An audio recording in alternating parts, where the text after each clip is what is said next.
So students, let's start our lecture. Good afternoon to everyone. Within last lecture, we have completed that is structured exception handling, right? If we look into the syllabus, then I think we have completed that is structured exception handling, which is the subtopic of topic 3.3, that is exception handling, right? After that, we have seen what is console application, and then we have also completed what is structure. Then after that, by the end of the lecture, I have told that with the help of structure, right, we will implement the concept of method overloading. Again, I repeat, with the help of structure, we will implement the concept of method overloading, which is not explicitly specified in your syllabus, that is unit number 4. जिसके अंदर object oriented programming concepts हमें देखने हैं, but it is not explicitly specified because वो polymorphism के अंदर आ जाता है, right? But today we will see the concept of method overloading with structure. So this we will complete today, right? And along with that, अगर आपको याद हो तो हमने ये टॉपिक भी कंप्लीट कर दिया है, that is access specifier, कि जिसके अंदर हमने पब्लिक प्राइवेट प्रोटेक्टेड वो हमने थियरी में देखा था, that is at the time of variable declaration, right? And after that we have also seen this thing within procedure, right? Okay. So students, today first of all we will see the concept of method overloading with the help of structure, because हमने देखा था last lecture में कि अगर हम VB.NET के अंदर structure की बात करें तो उसके अंदर तो हम स्ट्रक्चर के अंदर वेरिएबल डिक्लेरेशन के साथ साथ हम प्रोसीजर भी डिक्लेयर कर सकते हैं. That is we can define subroutine, we can define function in structure, right, इन VB.NET, राइट? सो ये हमने ऑलरेडी लास्ट लेक्चर में देखा था. So today we will see the concept of method overloading within structure. So structure क्या है वो तो हमने already देखा था. Now what is method overloading? Method overloading का meaning क्या होता है? All right.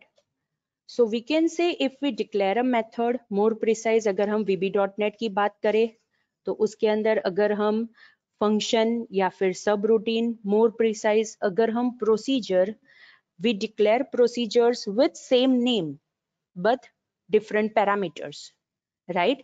And those procedures must be in the same scope. उसका scope भी same होना चाहिए. Then that is known as method overloading. Again I repeat, then that is known as method overloading. Means we can say same name many forms, but यहाँ पे जो many forms है उसके अंदर हम जो भी parameters है, right, वहाँ पे differentiate होगा. जो दो प्रोसीजर्स हम डिक्लेयर करेंगे वो पैरामीटर्स के ऊपर से वहां पे डिफरेंशिएट होगा, बिकॉज प्रोसीजर के नेम यहाँ पे सेम होंगे. And along with that those all procedures must be in the same scope, right? उसका स्कोप सेम होना चाहिए, right? That is known as method overloading. Alright, so same concept के related हम यहाँ पे एग्जांपल देखते हैं, राइट? और वो एग्जाम्पल मैंने स्ट्रक्चर के हिसाब से बनाया है by following the rules and regulations that we have seen that are related to the structure. And I have created console application. Again I repeat students, ये example develop करने के लिए मैंने console application का use किया है.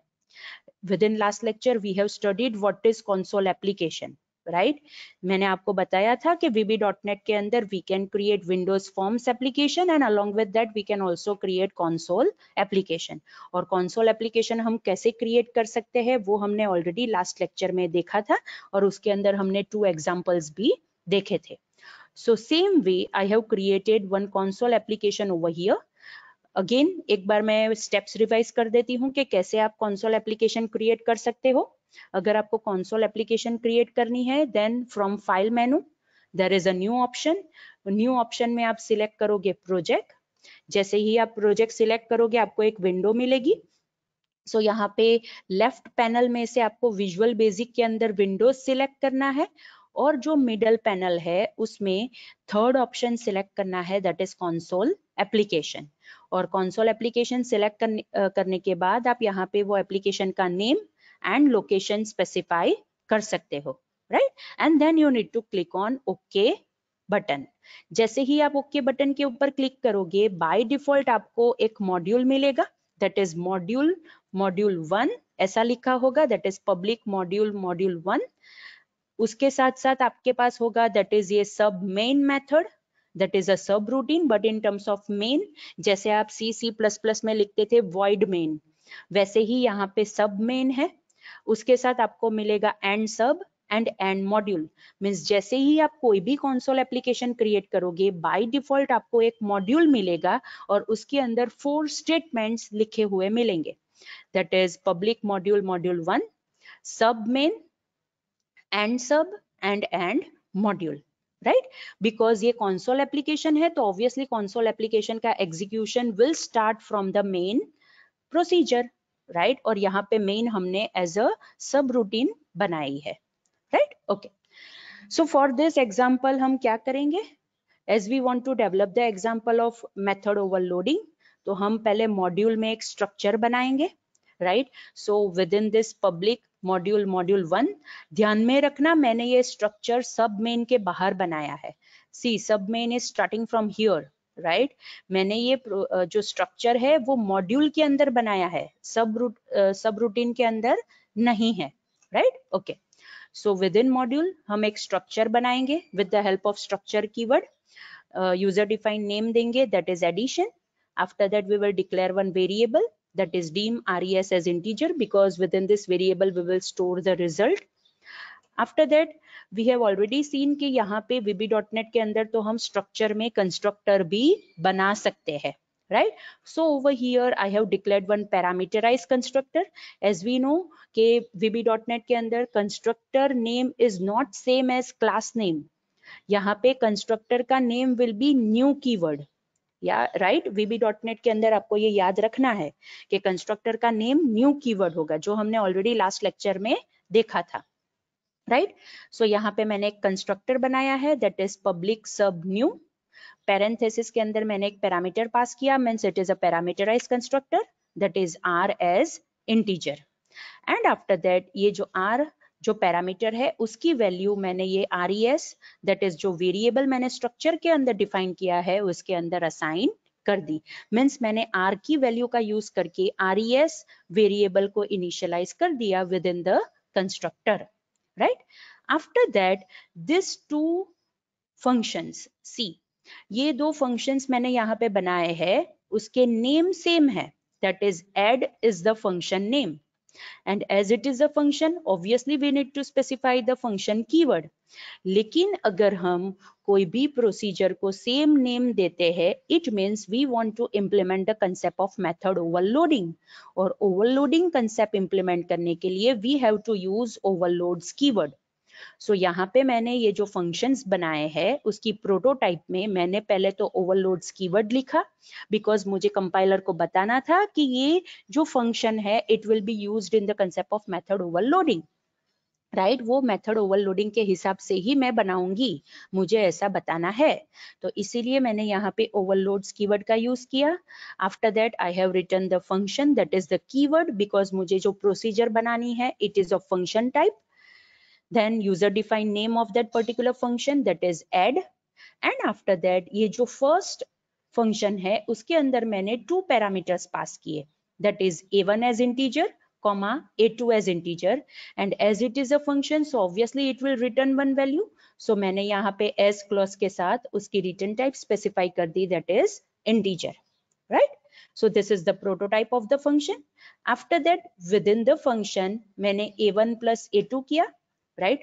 Obviously मुझे addition operation perform करना है तो मैंने यहाँ पे a1 प्लस a2 किया, एंड उसका जो रिजल्ट आएगा वो मैंने ये res variable which is over here, जो मैंने ऑलरेडी स्ट्रक्चर में डिक्लेयर किया है उसके अंदर मैंने स्टोर कर दिया।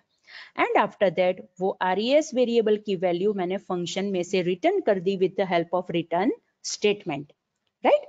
सो this is the first function के जो मैंने मेथड ओवरलोडिंग में यूज किया है, दैट इज add, और उसकी प्रोटोटाइप में मैंने सिर्फ 2 पैरामीटर्स डिक्लेयर किए हैं, that is a1 and a2।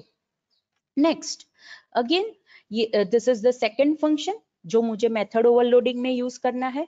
So obviously function की प्रोटोटाइप में I will specify the keyword that is overloads, right? Then the keyword that is function, and after that the name of the function that is add. यहाँ पे दोनों functions के name same है, but over here मैंने यहाँ पे कितने parameters pass किए हैं? That is I have passed 3 parameters, that is a1 as integer, a2 as integer and a3 as integer.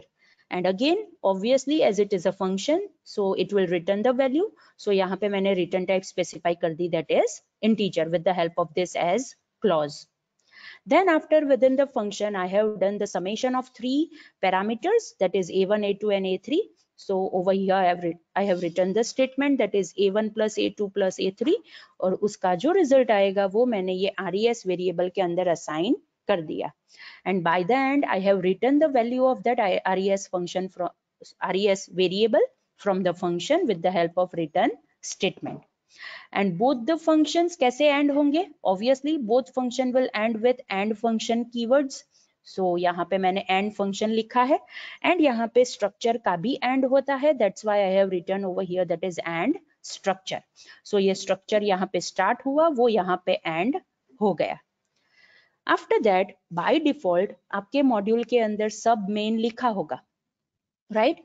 So sub main के अंदर मैंने यहाँ पे वो जो स्ट्रक्चर हमने डिफाइन किया है, that is addition, see over here, right? हमने स्ट्रक्चर का नेम क्या दिया है? That is addition.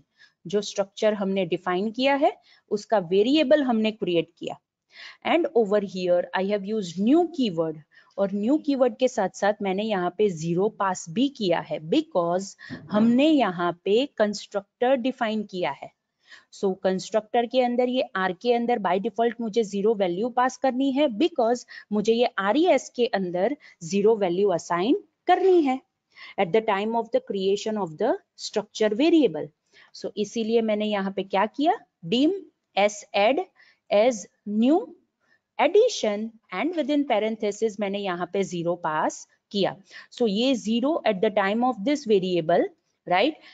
ये कंस्ट्रक्टर कॉल होगा, सो वो 0 यहाँ पे R में आएगा, एंड इनडायरेक्टली वो 0 R की वैल्यू है तो ऑब्वियसली वो RES में असाइन हो जाएगा, राइट? ओके.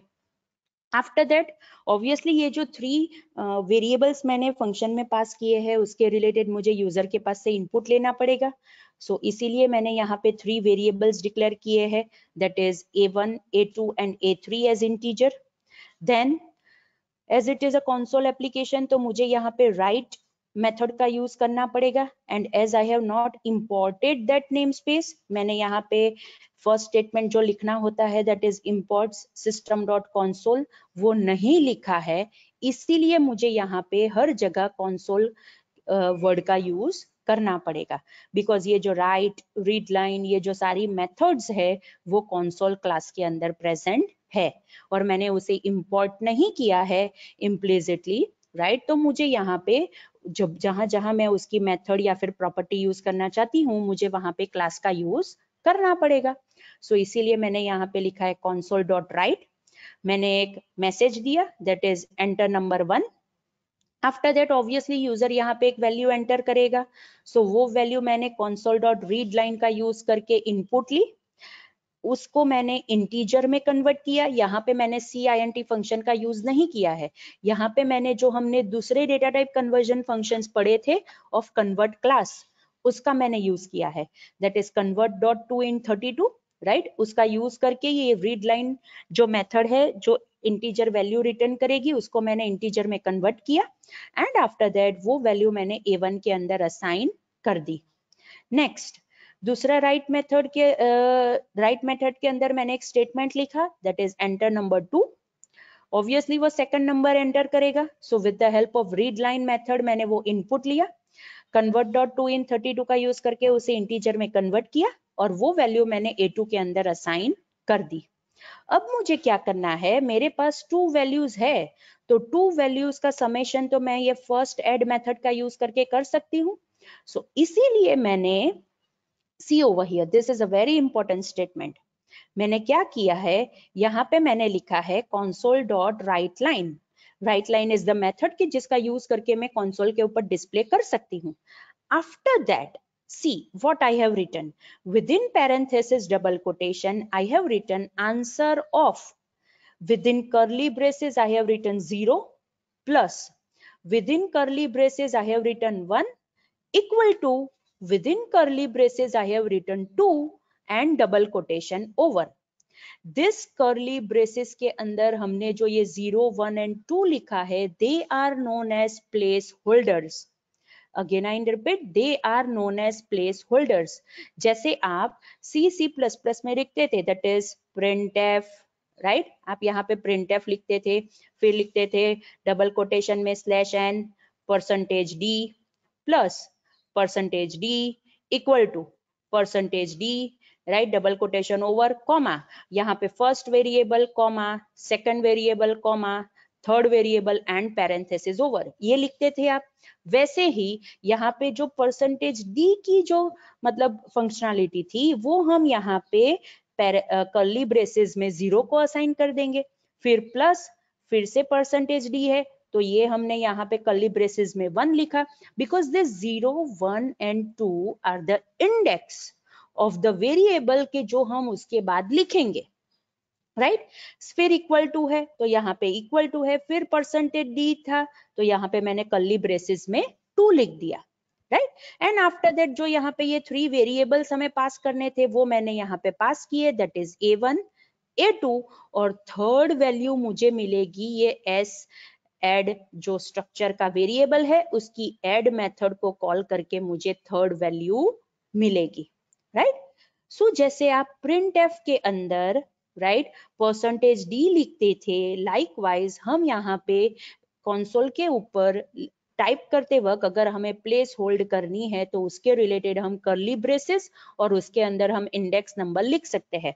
मतलब यहाँ पे this 0 corresponds to a1, this 1 corresponds to a2 and this 2 corresponds to this, मतलब add फंक्शन जो वैल्यू रिटर्न करेगा ये 2 के अंदर वो आएगी, right so these are just a placeholders, मतलब ये 0 इंडेक्स a1 की है, 1 इंडेक्स a2 की है और 2 इंडेक्स ये वैल्यू जो हमें रिटर्न होगी उसकी है, राइट सो मैंने यहाँ पे क्या किया, मैसेज तो डिस्प्ले किया, that is answer of a1 plus a2 equal to 2, so 2 कहां से आएगा, s एड क्या है, यहाँ पे स्ट्रक्चर का वेरिएबल है डॉट एड, मतलब ये एड मेथड कॉल होगी, राइट ये फर्स्ट जो फंक्शन हमने बनाया है जिसके अंदर 2 पैरामीटर्स हमने पास किए हैं वो फंक्शन कॉल होगा, राइट सो यहाँ पे a1 and a2, for example a1 के अंदर वैल्यू आती है 10 एंड a2 के अंदर वैल्यू आती है 5,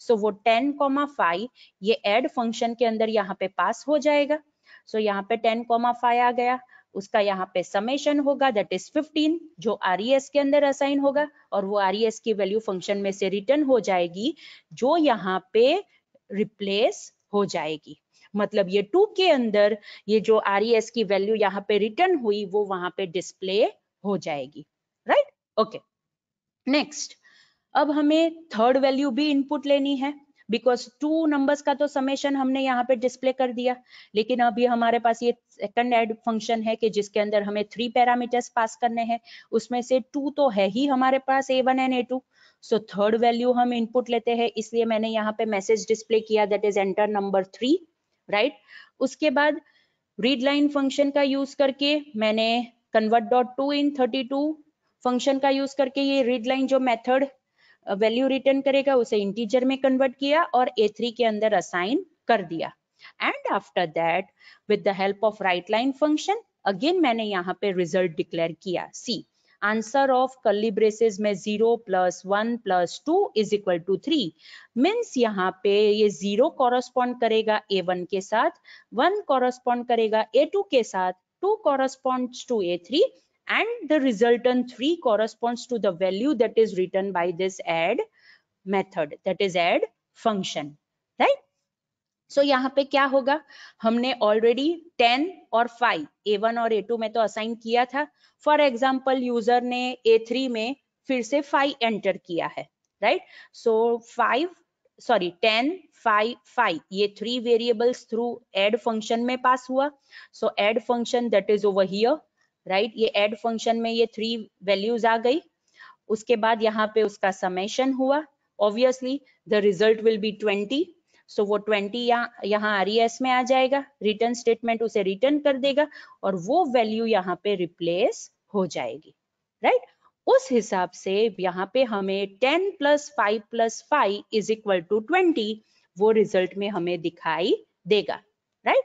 and after that with the help of read line function हम यहाँ पे एक कैरेक्टर के मतलब एंटर की का इनपुट लेने के लिए वेट करेंगे ताकि हमें कंसोल के ऊपर वो रिजल्ट दिखाई दे। जैसे ही हम एंटर की प्रेस करेंगे, रीड लाइन फंक्शन को एंटर की मिल जाएगी तो वो कंसोल क्लोज कर देगा, बिकॉज उसके बाद और कोई स्टेटमेंट नहीं है, डायरेक्ट एंड सब है। एंड एंड सब will always obviously and the execution of this subroutine that is application, because main यहाँ पे एंड होता है, राइट। ऑलराइट, सो स्टूडेंट्स हम इसे एग्जीक्यूट करके देखते हैं। सी, जैसे ही मैंने इसका एग्जीक्यूशन स्टार्ट किया, राइट, आप यहाँ पे देख सकते हो एंटर नंबर 1, तो मैं यहाँ पे 10 देती हूँ, एंटर। सी, एंटर नंबर 2, मैं यहाँ पे 5 देती हूँ, एंटर।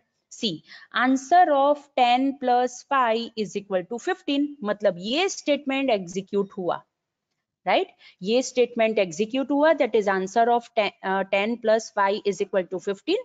एंड उसके बाद ये उसने हमें थर्ड नंबर पूछा, see over here, enter number 3, again I am entering the value that is 5, तो उसने मुझे रिजल्ट डिस्प्ले किया, that is answer of 10 + 5 + 5 = 20, and this result is displayed with the help of this statement, कि जहां पे हमने second function with the उसका name क्या है, दैट इज ऐड, राइट, जो हमने मेथड ओवरलोडिंग में यूज किया है, वो ऐड मेथड उस ऐड फंक्शन का यूज करके हमने रिजल्ट रिटर्न करवाया और ये स्टेटमेंट का यूज करके हमने डिस्प्ले कर दिया, right. Now this console is waiting for the enter की, बिकॉज हमने यहाँ पे रीड लाइन मेथड का यूज किया है। तो जैसे ही मैं यहाँ पे एंटर की दूंगी, राइट, एंटर की प्रेस करूंगी, ये कंसोल क्लोज हो जाएगा। See, I am pressing the enter key, console is close और एप्लीकेशन का एग्जीक्यूशन भी स्टॉप हो गया, बिकॉज यहाँ पे ये एंड सब कॉल हुआ और ये एंड सब क्या है, जिसने मेन फंक्शन को एंड कर दिया। और हमें पता है कि अगर हम कंसोल एप्लीकेशन की बात करें तो कंसोल एप्लीकेशन का एग्जीक्यूशन मेन फंक्शन से स्टार्ट होता है और मेन फंक्शन जहां पे एंड होगा वहां पे कंसोल एप्लीकेशन का एग्जीक्यूशन भी एंड हो जाएगा, right. So students, this is the example of method overloading with the help of structure, और जो हमने console application का यूज करके किया, right? Okay, so within syllabus हमने ये मेथड ओवरलोडिंग का एग्जाम्पल देखा, राइट। आफ्टर दैट हमने, अगर हम प्रैक्टिकल शीट जो हमारी है उसके हिसाब से अगर हम चले तो हमने यहाँ पे ये method overloading, see over here 26 number की application, that is create an application to implement method overloading using console application, ये भी हमने यहाँ पे कंप्लीट, राइट। सो स्टूडेंट्स, हम ऐसे अगर देखने जाए, राइट, सो जो भी सिंपल एप्लीकेशंस है वो सारी हमने कंप्लीट कर दी है, नो डाउट। ये जो कन्वर्जन है, that is temperature conversion, right, that is Fahrenheit to Celsius, it is very easy, वो आप कर सकते हो, right. And this mobile keypad application, notepad application, Windows Explorer application, ये 3 एप्लीकेशंस तो आपकी बुक में है ऑलरेडी चैप्टर नंबर 12 के अंदर, राइट। जैसे मैंने गूगल क्लासरूम के अंदर नेक्स्ट लैब का वर्क पोस्ट किया है, उसके अंदर मैंने शायद एक एप्लीकेशन में लिखा है कि चैप्टर नंबर 12 में से 12.2 जो एप्लीकेशन है वैसी बनानी है, राइट। सो वही चैप्टर में ये मोबाइल कीपैड, नोटपैड और विंडोज एक्सप्लोरर एप्लीकेशन है, आज आप उसमें से बना सकते हो, राइट। अगर आप खुद नहीं करोगे तो आपको वो समझ में नहीं आएगा, इसीलिए आपको ये खुद बनानी है ताकि आपको पता चले कि कौन से कंट्रोल की कौन सी प्रॉपर्टी आपको सेट करनी है, कौन से कंट्रोल की कौन सी मेथड आपको कॉल करनी है। सो ये सारी चीज आपको अच्छी तरह से पता चले, इसीलिए ये है। बाद में ये जो नंबर पजल है वो भी वो चैप्टर नंबर 12 में है, ये कैलकुलेटर है वो भी वो चैप्टर नंबर 12 में है, राइट।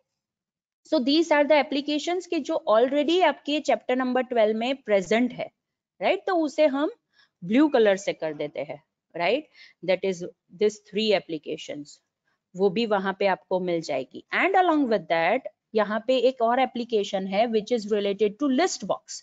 सी, ये जो एप्लीकेशन है राइट ये भी it is similar to application number 12.2 which is in chapter number 12, right. So ये भी हो जाएगा, राइट। सो इसीलिए मैंने इसको ब्लू कलर से कर दिया है, जो आपकी बुक में चैप्टर नंबर 12 में ऑलरेडी प्रेजेंट है, राइट। ओके, सो स्टूडेंट्स यहाँ पे ये console application structure and method overloading उसका कंसेप्ट कंप्लीट होता है, right. Okay, now students let's do one thing. अगर हम सिलेबस के हिसाब से चले तो फर्स्ट चैप्टर इज थियरी, उसमें से मैंने 1.3 कवर किया है। सेकंड यूनिट कि जिसके अंदर अगर आपको visual basic that is VB.NET के अंदर प्रोग्रामिंग करना है तो कौन कौन सी बेसिक रिक्वायरमेंट्स है वो हमने कंप्लीट कर दी, राइट। थर्ड यूनिट के अंदर हमने कंट्रोल्स कंप्लीट कर दिए, उसके साथ साथ हमने ये एक्सेप्शन हैंडलिंग का कंसेप्ट भी कंप्लीट कर दिया, and after that console application and structure का कंसेप्ट भी हमने कंप्लीट कर दिया,